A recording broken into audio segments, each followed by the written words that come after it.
ભરૂચ જિલ્લાના ઝઘડિયા તાલુકામાં વધતા જતા અકસ્માતો ચિંતાજનક બન્યા છે। મોટાભાગે રોજ કોઈને કોઈ અકસ્માતની ઘટના સામે આવે છે। આજરોજ ઝઘડિયા તાલુકાના મહત્વના વેપારી મથક રાજપારડી નગરમાં 4 રસ્તા નજીક એક હાઈવા ટ્રકની ટક્કરે એક ઈસમનું ઘટના સ્થળે જ કરુણ મોત થયું હતું। આ અંગે પ્રાથમિક ધોરણે મળતી વિગતો અનુસાર આજરોજ સવારના લગભગ 11 વાગ્યાના અરસામાં અકસ્માતની આ ઘટના બની હતી। મળતી વિગતો મુજબ અકસ્માતની આ ઘટનામાં રાજપારડી નજીકના સારસા ગામનો રમેશભાઈ વસાવા નામનો ઈસમ રાજપારડી 4 રસ્તા નજીક એક હાઈવા ટ્રકના પાછળના વ્હીલ નીચે આવી જતા તેનું ઘટના સ્થળે મોત નીપજ્યું હતું।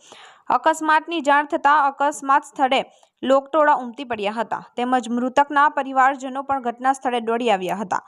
ઉલ્લેખનીય છે કે રાજપારડી 4 રસ્તા પર થઈને અંકલેશ્વર ભરૂચને રાજપીપળા સાથે જોડતો ધોરીમાર્ગ પસાર થાય છે।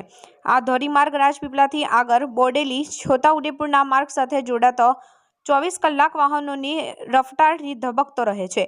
રાજપારડી 4 રસ્તા નજીક અવારનવાર નાના મોટા અકસ્માતોની ઘટનાઓ બનતી જોવા મળે છે। આ અકસ્માતોમાં ઘણા અકસ્માત જીવલેણ પણ બન્યા હતા। રાજપારડી 4 રસ્તા પર ચારે તરફ ગતિ અવરોધક બનાવાય તેવા લોકમાંગ ઉઠવા પામી છે।